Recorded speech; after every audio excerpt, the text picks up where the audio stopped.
Rádio Unaerp. Entrevista. Olá, você ligado na Rádio Unaerp. Eu sou a Juliane Jansi e estamos começando mais um Rádio Unaerp Entrevista. Atualmente, o movimento transexual tem ganho mais força e espaço dentro da sociedade brasileira. No entanto, esse tema é ainda tratado com muito tabu. São poucos os espaços abertos para tratar questões de identidade de gênero com liberdade e humanidade. E essa falta de informação acaba meio que atrapalhando o processo de descobrimento e aceitação de crianças, jovens e adultos transexuais. Para conversar com a gente sobre questões psicológicas e sexuais de pessoas transgêneros, convido agora a psicóloga Ana Beatriz Franceschini. Atualmente, Ana Beatriz atua como psicóloga nos ambulatórios de sexualidade do Centro de Saúde Escola do Sumarezinho, e no Hospital das Clínicas, ambos ligados à Faculdade de Medicina de Ribeirão Preto. Ana, seja muito bem-vinda e obrigada pela presença. Eu que agradeço. Ana, para a gente começar essa conversa, eu gostaria de, primeiramente, que você me explicasse o básico, tá? O que é sexualidade, o que é identidade de gênero e orientação sexual? Qual é a diferença entre essas três denominações? Então vamos lá, sexualidade é um termo muito abrangente. Na verdade, sexualidade abrangeria quaisquer questões ligadas às relações sexuais, a como se expressa a identidade de gênero e também da orientação sexual. Então, na verdade, a sexualidade abrangeria tudo que a gente vai conversar aqui hoje, né? Então, vamos lá. O que é a identidade de gênero? A identidade de gênero tem a ver com como eu me sinto, qual é a percepção que eu tenho da minha identidade, tá? Isso não tem a ver com sexo biológico. Que o sexo biológico tem a ver com os órgãos que eu nasci, né? Não necessariamente a minha identidade de gênero tem a ver, combina ou eu me identifico com o meu sexo biológico. Por isso que a gente faz essa diferença entre sexo biológico e identidade de gênero. Orientação sexual, que as pessoas confundem muito, não tem nada a ver com identidade de gênero, né? E não tem a ver com sexo biológico. Quando eu digo qual é a minha identidade de gênero, eu não estou te dizendo qual é a minha orientação sexual. A orientação sexual tem a ver com o meu objeto de desejo. Então, qual é a identidade de gênero das pessoas que eu gosto, tá? Então, se eu sou homossexual, se eu sou heterossexual, se eu sou bissexual, né? Então, as pessoas fazem muita confusão desses termos, mas a identidade de gênero tem a ver com o que eu sou, com o que eu me sinto. E orientação sexual tem a ver com o que eu gosto, né? Certo. Ana, o que é ser transexual? Existem, entre aspas, sintomas para diagnosticar o transtorno de identidade de gênero? Então, ser transexual significa que eu não me identifico com o sexo biológico que eu nasci, tá? Tem a ver com uma percepção corporal, né? Então, como eu me percebo? Se eu me percebo um homem, se eu me percebo uma mulher. E eu quero deixar claro que entre homem e mulher existe um espectro, existem variações muito grandes, né? Pode ser que eu não seja muito feliz com o meu corpo, mas não necessariamente quer dizer que eu me identifique com uma outra identidade de gênero. Não tem sintoma, porque não é uma doença. Então, eu vou logo corrigindo que a gente não usa mais o termo transtorno de identidade de gênero. Esse é um termo que ainda está em muitos códigos aí de medicina, os códigos de doença, de diagnóstico, mas a gente não usa mais esse termo. O termo que a gente tem usado é disforia de gênero, porque não é um transtorno, não é uma doença. Tem a ver com uma identidade, né? Então, a gente também não pode falar de sintoma, porque sintoma é algo que a gente trata numa doença. Uma pessoa transexual, ela chega com uma queixa de que ela não se identifica com o corpo biológico que ela nasceu. Mas isso não é uma doença, isso é uma situação de identidade e que a gente faz, sim, uma intervenção para poder ajudar essa pessoa a se adequar àquilo à identidade que ela sente. Certo, Ana. O transtorno de identidade de gênero, no caso, como que a gente pode tratar mesmo? A disfunção? Não, disfunção de gênero? Disfunção não, disforia de gênero. Disforia de gênero. Isso. Possui tratamento? Então, essa é a questão. A gente trata aquilo que é doença, né? Já já pensando nas questões atuais que estão rolando aí, a gente não trata aquilo que não é doença. Então, como disforia de gênero não é uma doença, a gente não trata. Mas a gente faz, sim, intervenções para melhorar a qualidade de vida, né? Para ajudar com que as pessoas vivam da melhor forma, da maneira como elas se sentem. Certo. E, por exemplo, quando você recebe um paciente trans no ambulatório, qual é o passo a passo para cuidar desse indivíduo? Eu entendo que cada caso seja um caso, mas existe um procedimento básico? Existe um procedimento básico para acolher uma pessoa que chega a um serviço de saúde, né? E o transexual não é diferente disso. Então, essa pessoa que vai chegar, eu vou conhecer a história de vida, vou conhecer as relações que essa pessoa tem, relações familiares, né? E até, assim, história sexual, isso é algo que a gente acha importante trabalhar no ambulatório para qualquer pessoa, né? Então, eu vou conhecer essa pessoa, entender quais queixas que ela tem e como eu posso ajudá-la. Isso é uma abordagem que eu faria para qualquer pessoa que chega ao ambulatório. Então, quando um usuário da saúde chega a um serviço, a gente precisa conhecer, porque as histórias são muito diferentes, as demandas são muito diferentes, e mesmo entre os transexuais, né? As demandas, as histórias são diversas, e a gente precisa olhar para isso para pensar qual é a melhor forma. A gente a gente trabalha com um conceito em saúde pública que a gente chama de projeto terapêutico singular. Então, a gente vai construir um projeto em saúde, pensando na vida daquela pessoa, nos interesses que ela tem, né? Então, eu trabalho com a minha equipe dessa forma. Certo, mas vamos supor que eu seja um garoto trans e que eu chegue lá no ambulatório e eu fale pra você assim, olha, Ana, eu me identifico como um homem e eu quero começar o tratamento hormonal. Isso já é passado pra mim na hora? Como que acontece? Tá. Então, eu vou buscar entender o que você entende por ser transexual, o que você entende, porque existem algumas confusões. E, em alguns aspectos, a mídia não ajuda nisso. A mídia cria um monte de mitos e fantasias, e aí as pessoas chegam, às vezes, querendo que eu diga para elas se elas são transexuais ou não. E isso é algo que acontece, né? E quando eu digo eu estou dizendo na minha equipe toda, na verdade, porque eu não trabalho sozinha. Mas, então, é importante entender por que aquela pessoa acha que ela é transexual, o que acontece. Por quê? A gente vive numa sociedade muito conservadora que às vezes tem valores muito fortes, inclusive valores religiosos. Então, imagina numa família muito conservadora que não aceita uma pessoa homossexual. Se uma pessoa é homossexual, às vezes ela não consegue desenvolver isso na família dela. Então, às vezes, ela começa a procurar uma explicação para isso.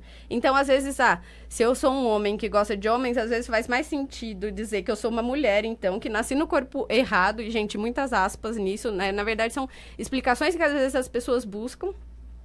E aí, quando você vai ver, a pessoa tá bem com o corpo dela, a pessoa tá bem com quem ela se identifica com o próprio corpo, mas ela é homossexual, mas ela não consegue lidar com essa questão, às vezes é uma questão familiar, às vezes é uma questão de criação, de educação, né? A gente não sabe.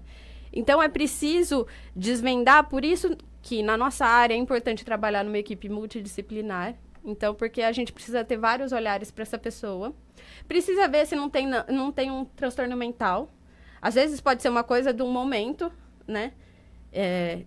De novo, não estou dizendo que disforia de gênero é um transtorno, mas uma pessoa, no momento de um episódio psicótico, não sei o quê, ela pode confundir a identidade de gênero, mas isso pode ser algo momentâneo.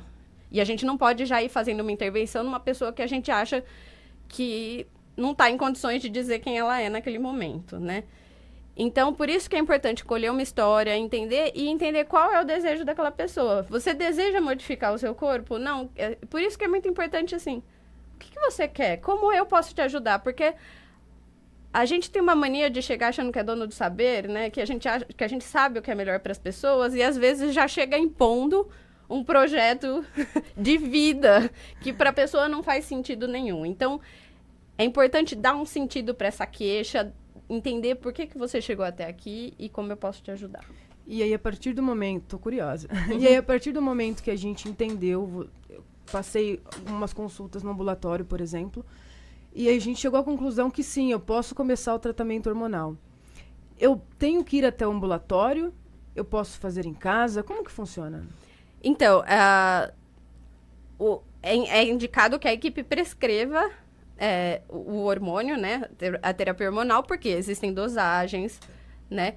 Como qualquer medicação, como qualquer intervenção médica, né? Existem dosagens adequadas, a gente precisa ver cada corpo reage de um jeito, Então, a gente precisa ver qual é a melhor dosagem, qual é o melhor espaçamento entre... Mas, a partir do momento que você tem a prescrição, você vai lá, compra e você mesmo pode se aplicar. Mas isso já vai estar com uma dosagem prescrita, né? E um acompanhamento muito próximo, principalmente no início da terapia hormonal, né? Porque a gente não sabe...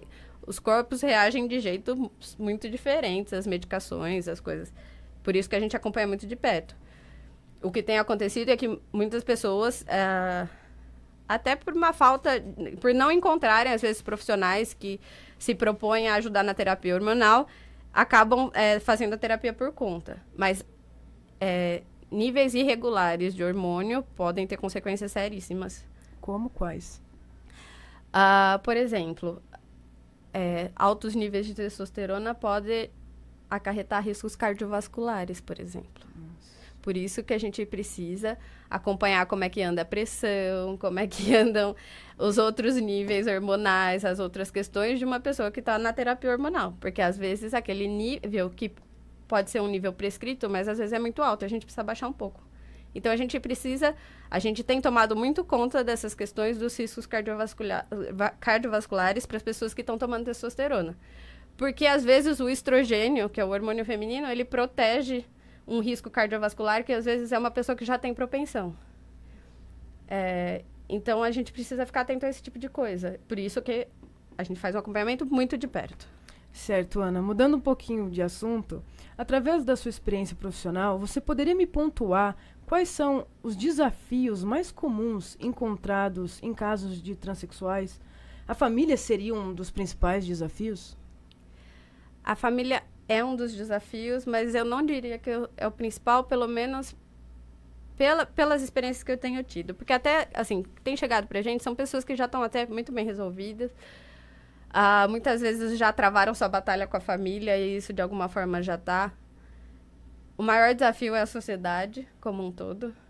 E os colegas de profissão. É muito difícil articular rede para tratar dessas... Porque, às vezes, existem, né, essas pessoas têm problemas de saúde, às vezes, tal. E, às vezes, a gente precisa articular com outros serviços.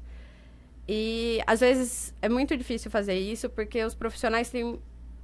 Assim, gente, eu tô generalizando, lógico, existe muita gente boa por aí e tal. Mas porque a gente fala muito pouco de sexualidade na vida e na formação em saúde, muitos profissionais se sentem despreparados para lidar com transexual. Então, às vezes, é muito difícil conseguir, porque o nosso serviço não dá conta de todas as demandas, né? A gente está lidando com uma pessoa que é muito complexa, né? Que tem demandas muito complexas. E é muito difícil fazer rede, né? Articular rede, articular serviços, articular pessoas, porque as pessoas têm muito medo, até... E, às vezes, não é...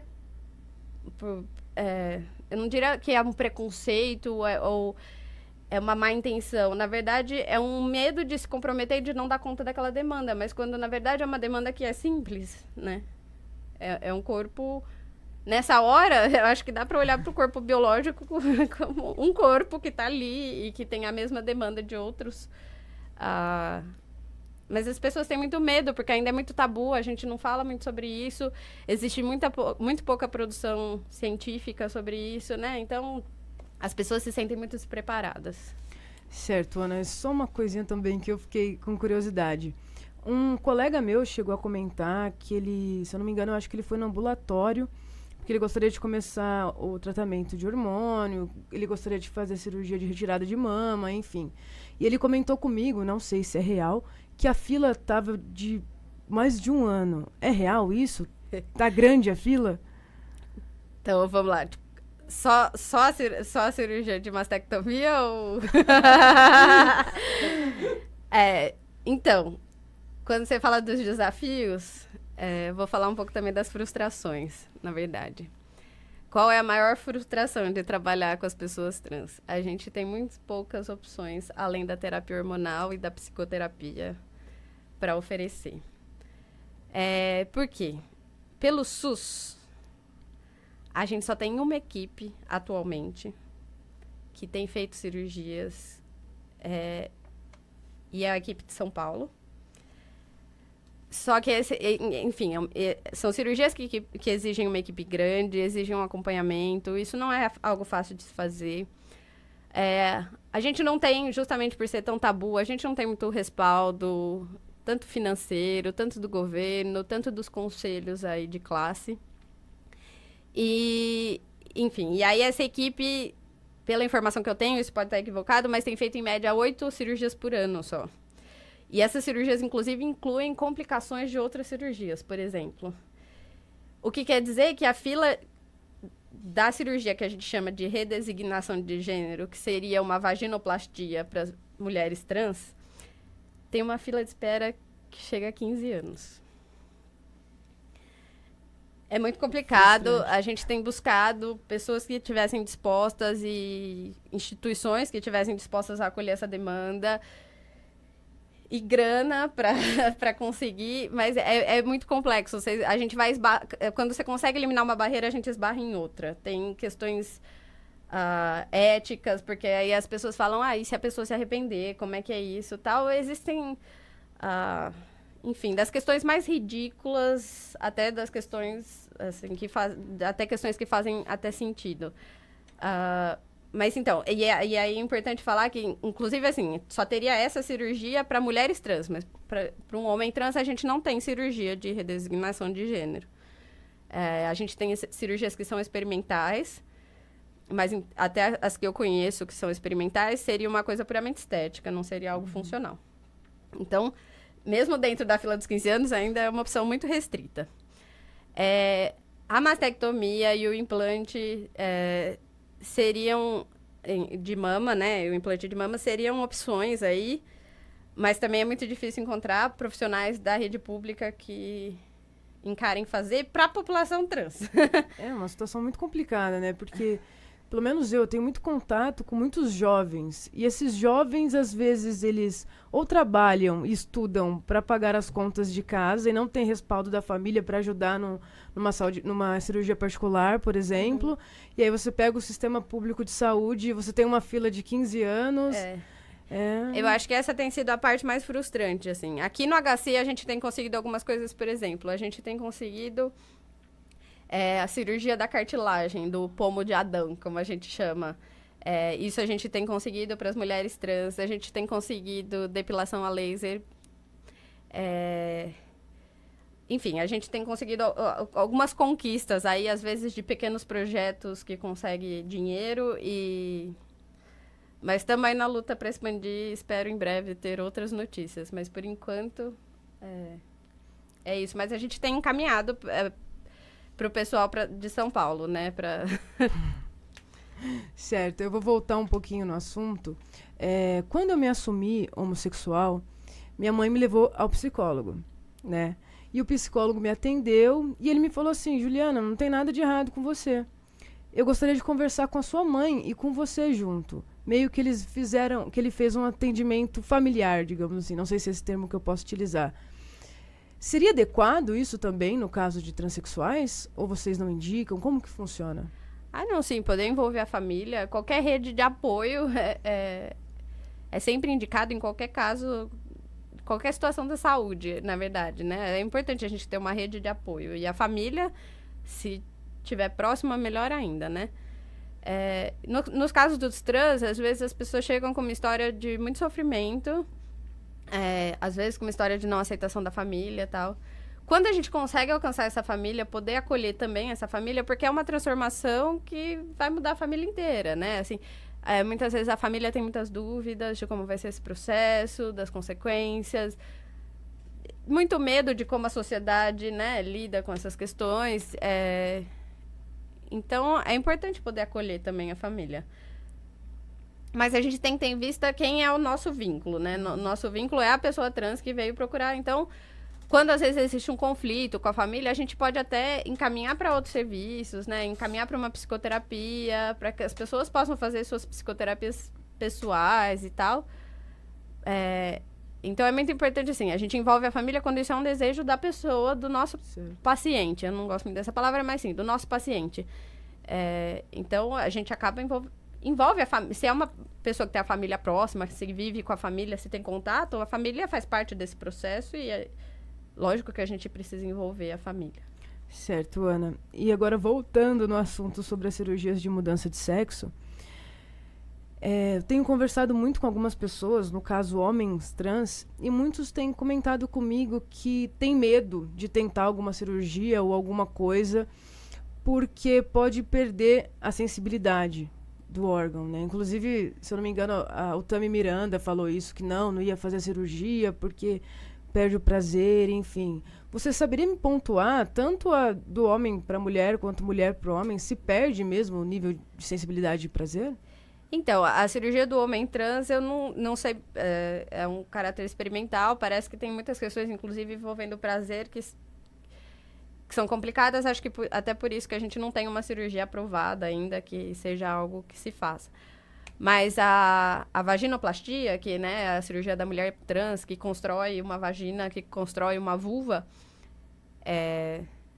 na verdade, se preocupa com todas essas questões, inclusive preserva as partes sensíveis do pênis para criar um clítoris, né, para criar os lábios e tal. Então, na verdade, o relato que a gente tem tal é que é uma preocupação da cirurgia conseguir manter o prazer, a sensibilidade ao prazer, e a gente sabe que isso tem dado certo, assim, né? Lógico, é uma cirurgia muito complicada, não é algo muito fácil, as pessoas, né, têm que usar um molde, às vezes, para manter, né, o espaço, enfim, é algo que existe um acompanhamento depois, é uma cirurgia complexa, por isso que poucas pessoas fazem.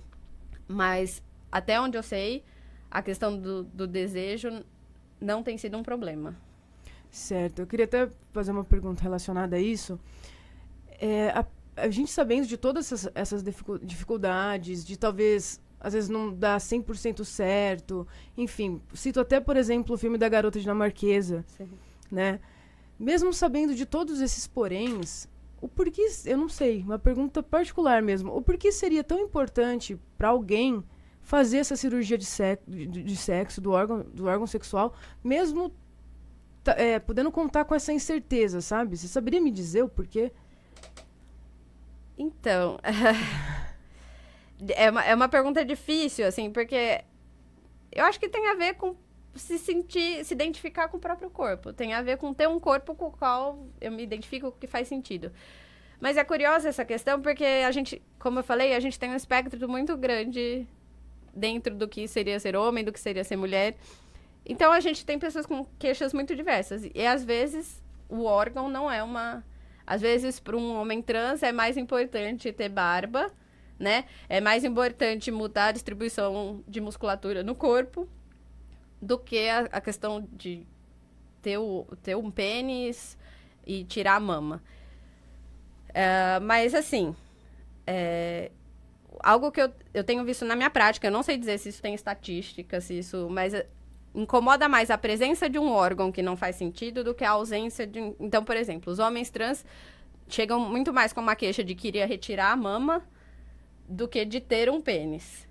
E as mulheres trans chegam muito mais com a queixa de esse pênis me incomoda, eu não queria ter o pênis, e aí... Então, a presença que incomoda, não muito a ausência. Lógico que isso incomoda também, tem outras questões, mas eu tenho percebido isso no dia a dia. Inclusive, eu acho bem interessante. Se eu não me engano, mês passado, ou no começo desse mês, eu fui numa palestra com a Débora Duprá, que ela estava falando sobre nome social, enfim.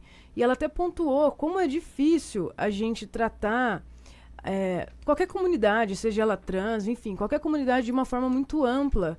Porque hoje em dia a sociedade ela é muito plural. Sim. Né? Por exemplo, você pode encontrar uma mulher que se identifica como mulher, mas quer ter um órgão genital masculino. E aí, como que você vai tratar essa pessoa se ela não se identifica como trans, entendeu? A gente está passando por um momento que eu não sei como as políticas públicas vão começar a lidar com essa situação, sabe? Porque realmente é uma sociedade muito plural que a gente está vivendo, né? Ana, antes de finalizar a nossa entrevista, eu gostaria que você me desse a sua opinião sobre a liminar do juiz do Distrito Federal determinar que a terapia de reversão sexual não podem ser proibidas pelo Conselho Federal de Psicologia, que aconteceu na semana retrasada, que consideraram a homossexualidade e transexualidade como doença. Qual que é a sua opinião sobre isso? Bom, essa liminar é um retrocesso de anos aí, de lutas que a gente tem tido e... Bom, pelo menos todos os meus colegas da minha categoria, ninguém se identifica com isso, ninguém em nenhum momento vai começar a praticar a cura gay. Isso vai contra...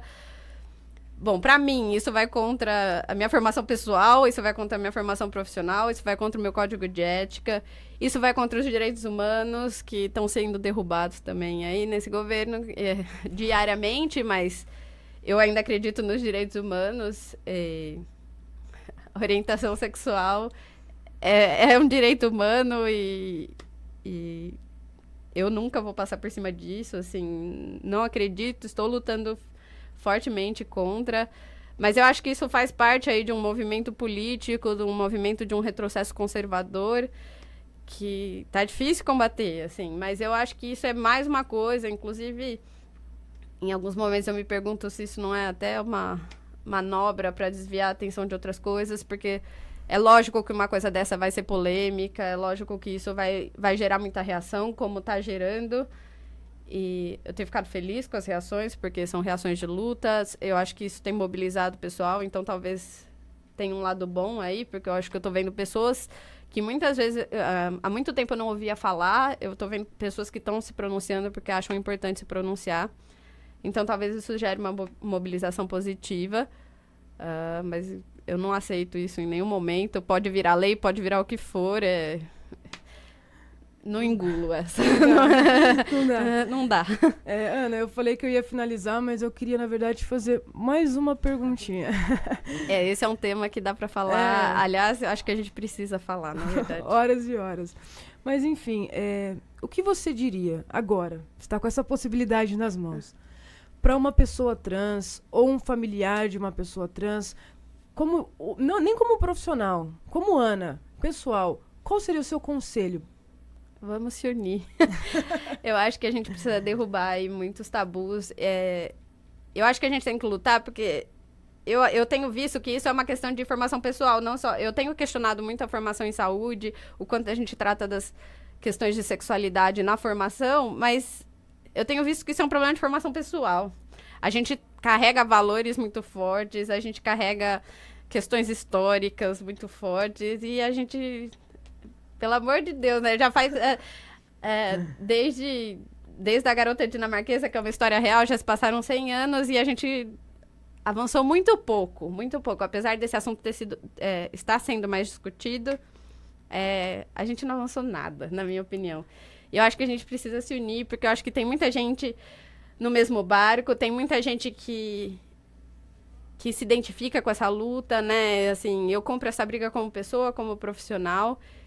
E acho que dá para transformar, né? Mas, por exemplo, a gente precisa começar a falar de sexualidade nas escolas. Mas tem a cartilha gay. Meu Deus. Mas eu acho que existem... Eu acredito muito no espaço de micropolítica. Eu acredito muito nessas pequenas discussões. Eu levo pro bar, eu levo, assim... não é uma coisa que eu deixo no ambulatório e vou embora. Eu carrego isso comigo. Então, qualquer pessoa que eu estou discutindo, eu tenho discutido essas questões... tenho tentado estar aberta a ouvir os argumentos das pessoas que, enfim, têm outros valores, têm outras crenças, até para tentar ver como é que a gente pode trabalhar junto com essas pessoas, mas a gente precisa falar mais disso, né? E a gente precisa ver quanto a gente está disposta a se mobilizar por isso, né? Porque eu acho que como as pessoas acabam sendo marginalizadas e acabam sendo muito silenciadas. Por isso a gente precisa dar voz a essas pessoas, né? Eu venho aqui, inclusive, acreditando que eu não sou a pessoa mais apta, eu não sou transexual, mas eu tenho trabalhado com isso, eu comprei essa luta. Tenho tentado falar, tenho tentado dar voz, mas eu acho que a gente precisa ouvir mais as pessoas e a gente precisa se juntar e a gente precisa derrubar esses valores, essas crenças, enfim, esses tabus que já passou da hora. Eu tenho usado uma frase bastante durante esse ano todo, que o amor ele pode ser transformador, né? Ana, eu queria agradecer a sua presença, o convite, de coração mesmo, por ter aceitado falar desse tema, que eu sei como é difícil as pessoas realmente quererem falar sobre ele, tá? Agradeço de novo a sua presença.